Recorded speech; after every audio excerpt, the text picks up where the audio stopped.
So I'm sure you have heard all of this advice before. Don't push.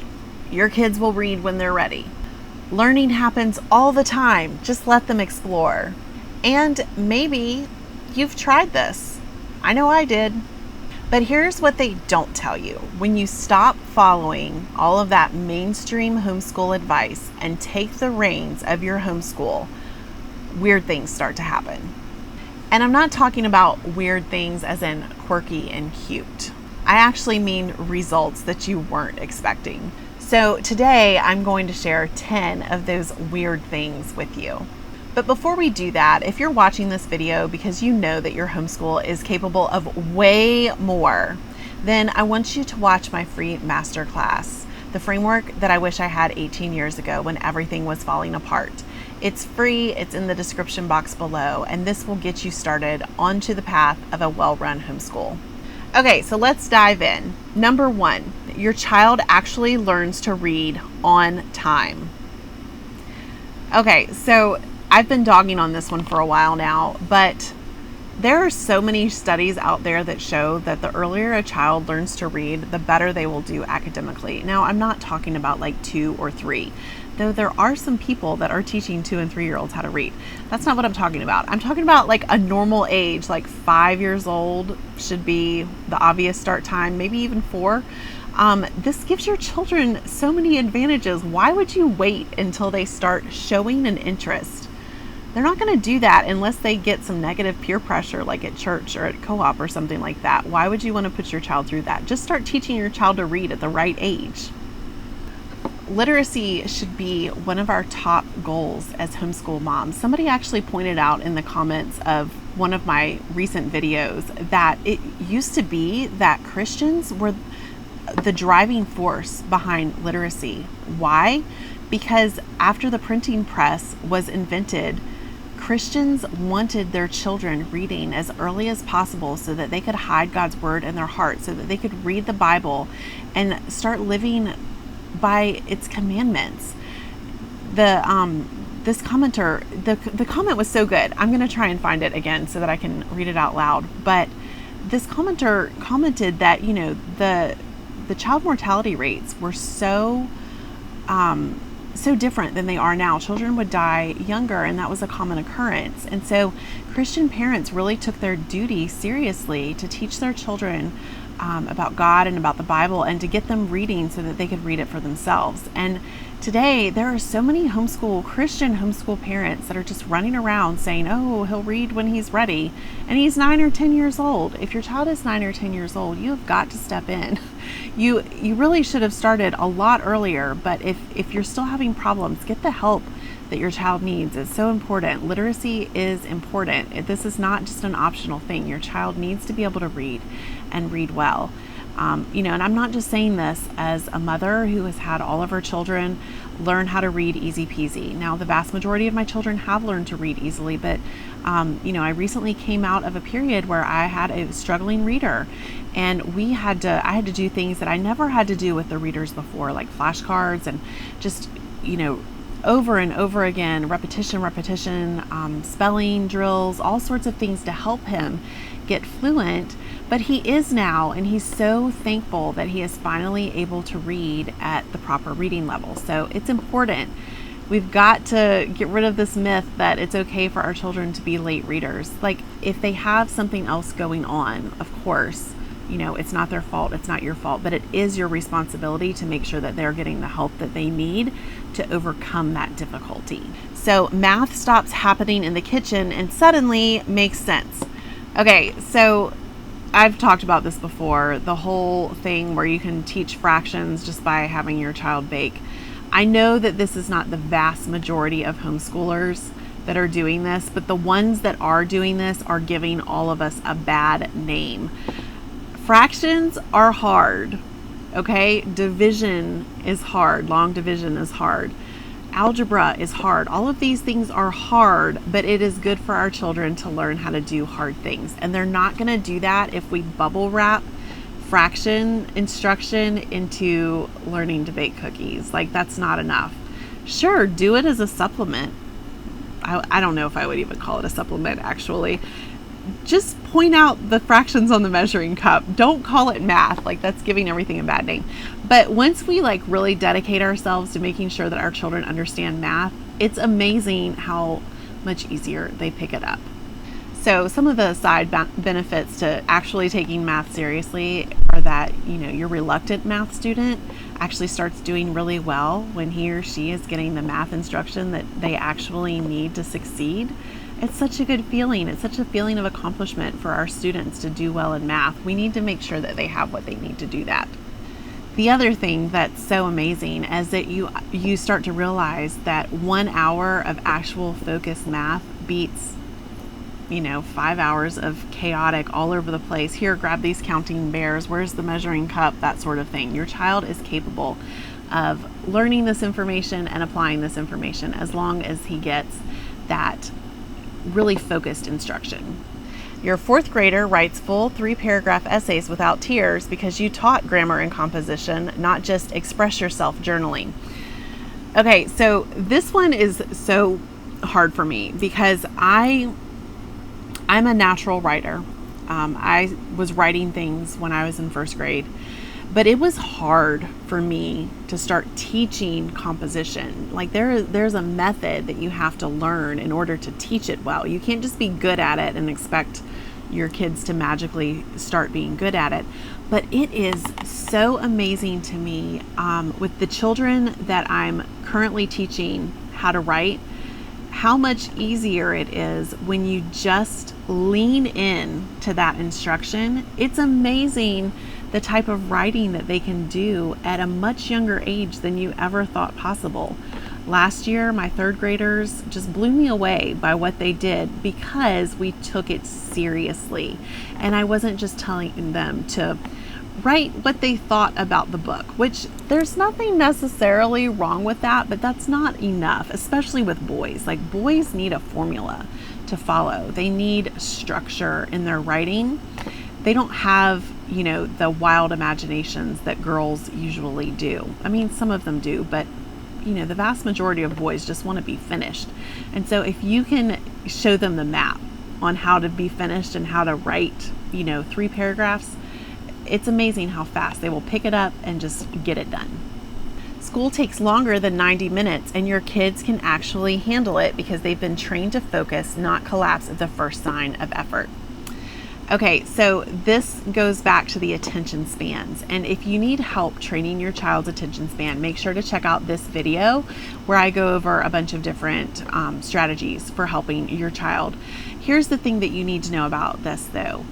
Our children are not just going to automatically be able to sit there for 3 hours and do school at a time. Now, again, I'm not saying that 3 hours is all that you should spend. Depending on your child's age, they may need, and they probably do need, more than that. Of course, the younger children don't need as much, but once you're getting into that upper elementary time, they need many, many hours stretched out over the day. So it is a good thing for our children to understand how to sit still and how to focus and work on something, okay? I'm not sure where this idea came from, where parents are just saying, oh, well, he has trouble focusing, so, we just do 30 minutes at a time here and there throughout the day. That's a problem. Your child needs to be able to focus for long periods of time. So if he's not there yet, it is your job to make sure that he gets there. And the way to do that is to practice, to use some of the methods in my other video, but this is something that you need to be aiming for. And after, a few months of practice and requiring more from your child, they will actually be able to do it. And that is a good thing. That is a wonderful thing. It's a gift to our children to teach them how to sit and focus for extended periods of time.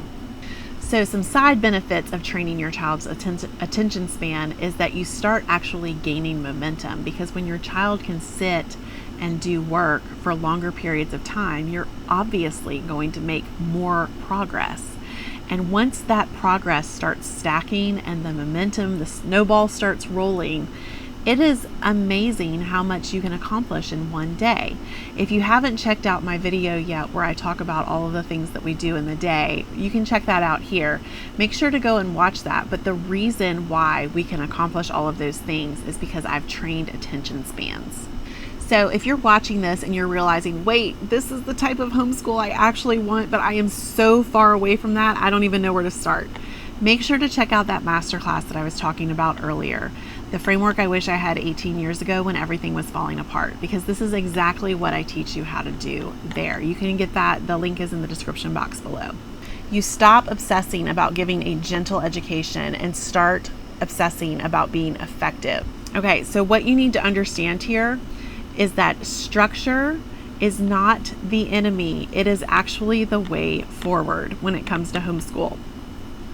The structure that you put into place and the expectations that you have for your children, it frames everything that you're going to accomplish. So if you have low expectations, for instance, if you're not even requiring your children to get dressed, they're only going to reach so high. You have to have high expectations for your children, and you have to have the discipline as a parent to make sure that they are meeting those expectations.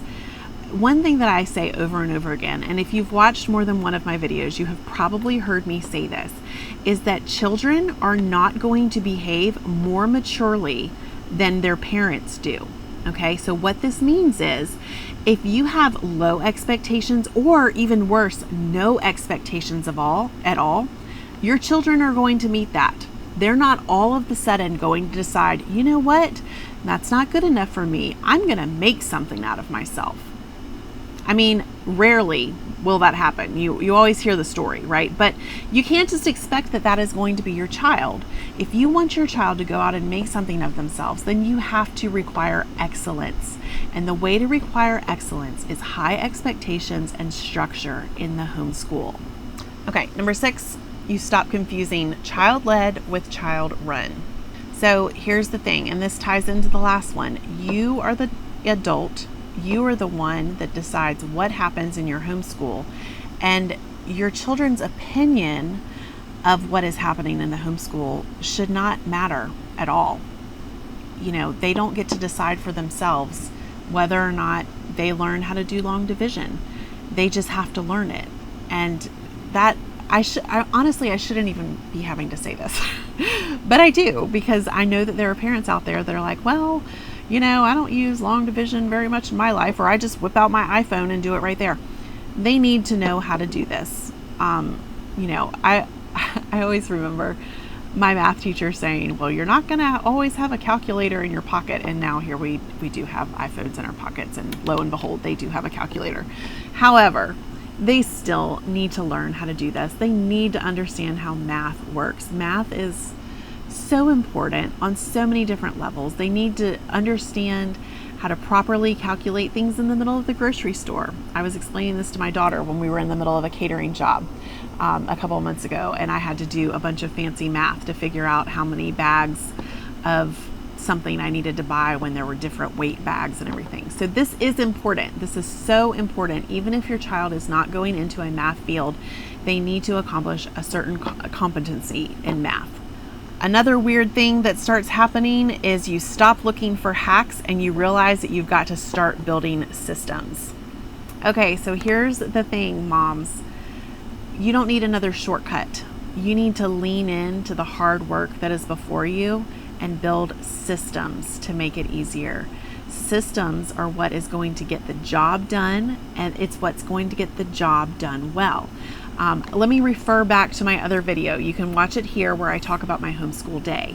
So one problem that I realized that I was having was not getting math checked every day. So I built a system to ensure that getting math checked was inevitable. And the way that I did that was we started doing quiet reading time after lunch for an hour every day.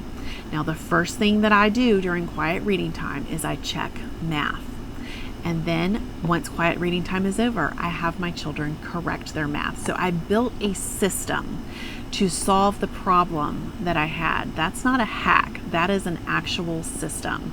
So start thinking in terms of long-term solutions and not just quick fixes that put a Band-Aid on something. So another weird thing that starts happening is your homeschool doesn't look like summer camp anymore, and that is when the results show up.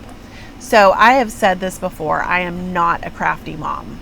I'm just not. I've tried really hard to be, and it never works out the way I expected. But here's the thing, some of you are crafty moms to the point where that is all that you do in your homeschool is crafts. And while I think that a well-placed craft here and there can certainly add to the enrichment of a homeschool, that should not be the only thing that is happening. So we need to dig deeper than just the crafts. If you love to do crafts with your kids, then I would say do a craft or two on Friday. Make sure that your child is going to an art class. Like that's really enough. But crafts create a lot of chaos. There's a lot of stuff that comes with crafts. And it's a good way to get distracted, having fun. And before you know it, 3 hours are gone. You have feathers all over the floor, and nobody actually understands the learning outcome that was supposed to have been achieved through the craft. Another weird thing that happens is you feel proud of what you are building, not just because it's working, but because it reflects your values. So this is one of my favorite weird things that happens is you go from this mom who's just not really sure that you're doing right by your children into this confident leader who knows for a fact, because she's seeing the result of her hard work and she's seeing the result of her children's hard work. And it is all turning into something that she is so proud of. And that's what we want. At the end of the school year, we want to be able to look back on the work that we did as homeschool moms and on the work that our children did as students and be proud of the progress that we have made. We're never going to have a perfect homeschool, but we should have a homeschool that is constantly making forward progress. That is what is going to make us proud. And being proud of the work that we're doing is going to give us the momentum we need to do it all over again next year. The last weird thing that I want to talk about is you stop trying to keep up with anyone else. You don't care what Instagram says anymore because your homeschool is one that finally works. So once you have reached this weird thing, you have really arrived, because you are no longer distracted by all of the things that homeschool influencers are saying or all of the things that the co-op moms are saying in replacement for actually doing hard work of homeschool. So it's so nice to finally get to the point where you have confidence in what you're doing, again, because you're seeing the results in your children. You know what you're doing, you are accomplishing those learning objectives, and your children are actually flourishing for the first time, maybe ever. This is an important place to reach, and I know that all of you are capable of doing it if you've made it this far in the video. So if you've gotten this far and you're nodding along saying, yep, Ashley, I want every single one of those 10 weird things to happen to me too, then the thing that you need to do next is not go and watch some other YouTuber's video. Don't even watch another one of my videos. Just go ahead and watch the masterclass so that you can get started on the path towards making your own homeschool super weird like mine.